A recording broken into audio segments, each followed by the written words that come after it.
Cam, Duke's actually an underdog on the road against Virginia. You saw Duke a couple weeks ago, and we haven't heard from you since.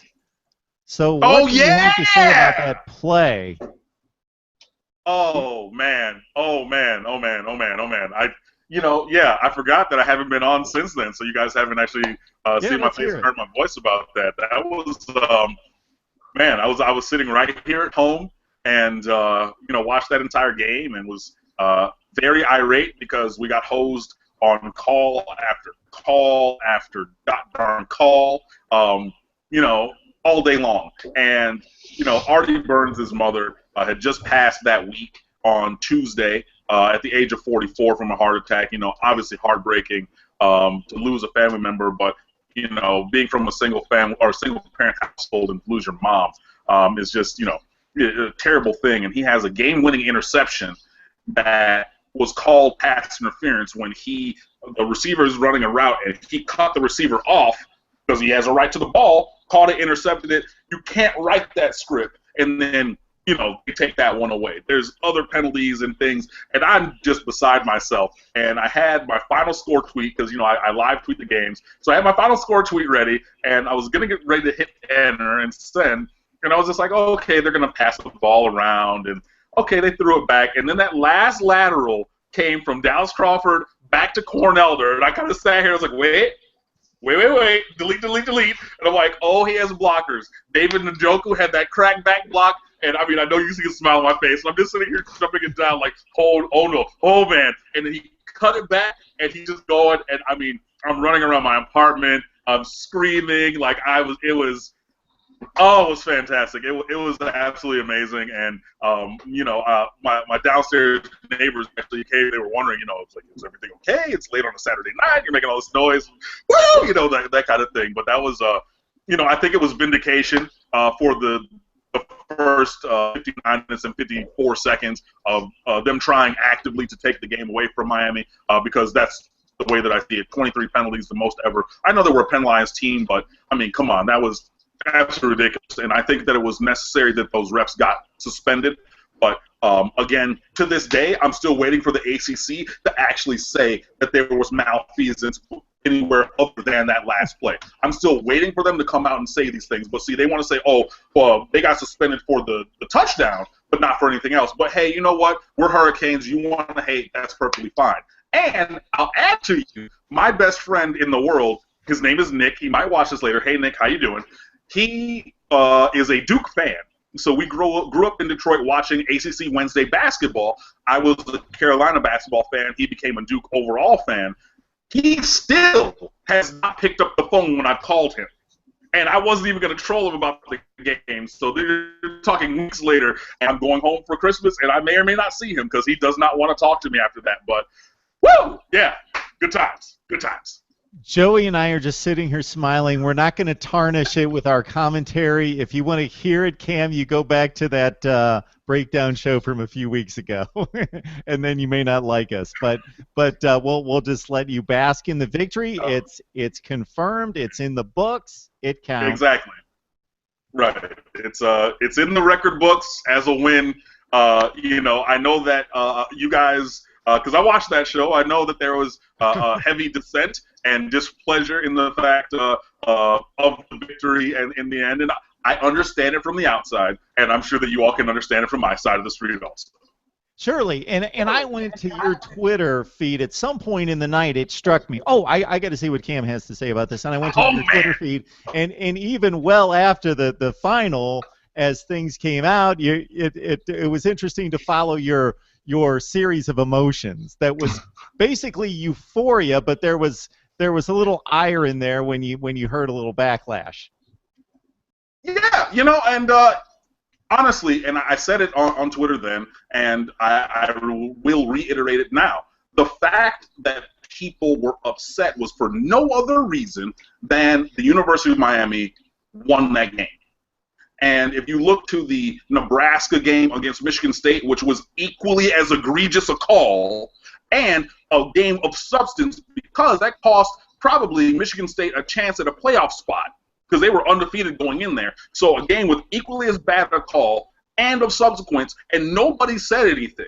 And, you're talking about it on Good Morning America, the CBS Morning News, every single show on ESPN, every single show on Fox Sports, every single radio station in some podunk town is talking about it. Everybody's, well, Miami is not relevant. Then why are you talking about us then?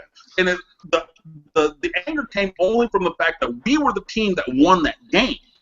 And from that, people, oh, well, you have people at ESPN, Heather Dinich and others saying, to make it right, the University of Miami should forfeit a game. What? What? Are you kidding me? You want to talk about a single play, but you don't want to talk about any other play for causality? You want to go back, and Mark, I know, and we've talked about this, you want to go back and reverse things? Because then I need a championship in 2002 if you want to go back and you want to reverse calls. I knew that was coming. Of course it was coming. I will gladly trade you that kick return from the Duke game for my national championship that we were robbed of in 2002. You want to talk causality? One distinction.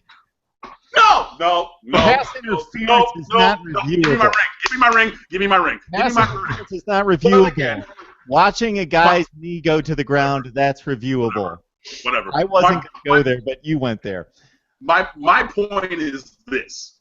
Everybody said, okay, all of a sudden now we need to go back and look at things in this instance, in this microcosm, because it was the University of Miami, because people still hate the University of Miami who aren't Miami fans. Everybody else hates us, and that's perfectly fine with me. I said it, let's be jerks. You want to hate, then hate on me. I'll be fine with that.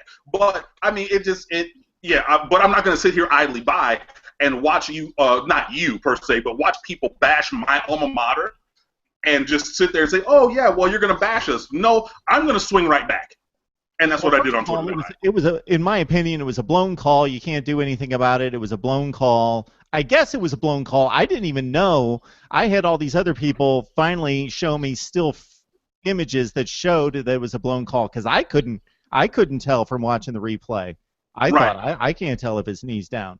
Anyway, my thought is you can change a decision once the game's over. And for anybody out there that is taking that stand because it's Miami is ridiculous. I try to be fair and balanced and just, regardless of the team involved, just do the right thing. But and for me, and somebody, Roger Sherman from SB Nation, one of our colleagues, he put it up. Rule 1.1, subsection 3A, is when the referee signals the game final, the game is final. So you didn't even have to dig into the college football rule book. It's on page 1, rule 1.1. But again, it is what it is. So, people came at me, and I played a little hater Gallagher, like Mike Jones likes to say, and I just had to, shoot him down on my timeline and keep it moving. But, so it was an emotional time, and, hey, it was fun. Yeah, look at this emotion, Joey. This is like 2 or 3 weeks later. Why I didn't have this guy on that night? Man, I'm a dummy. That would have been a great show. I was going to say, I'm sitting here watching Cam go through this whole, euphoric recollection of this moment, and just all I can think of is me watching Lance Austin run that ball down the sideline against Florida State. I mean, and that was just a week beforehand. I mean, I'm just sitting here, bringing me back. So thanks, Cam. Hey, that's what I'm here for, and that's what sports is all about. Like, yeah, you have the lows of getting blown out at home by Clemson and on the road by North Carolina, but man, I will never forget where I was for that game, Mm-hmm. But the last point I'll make, Cam, is you have to admit, and I think you stated this already, that it's different when you're emotionally involved. It's your team versus if that would have been Oregon and Stanford, and you're just as a college football fan who looks at the rules and the way things should play out, you may have a slightly different take on it.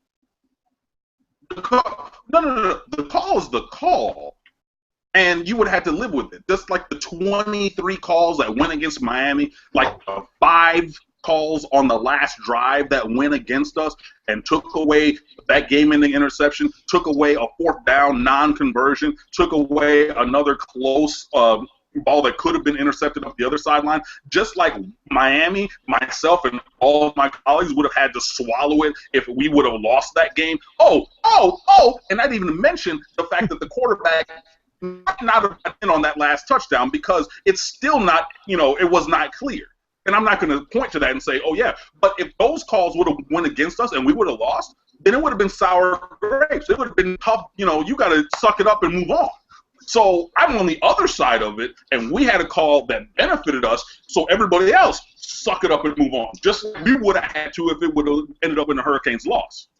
You know why? Because that was the last play of the game. That's why that happens. And you might be right. It's because it's Miami for some people, but it's also because it's the last play of the game, and they don't care about how you got ripped off in the third quarter. That's how people think. Yeah, I mean, and again, you know, that's fair, but I point to the first quarter, second quarter, third quarter, fourth quarter, you know, throughout that game. But, you know, hey, we still have that return and that block. Oh, and that cutback. Woo! Good time. Yeah.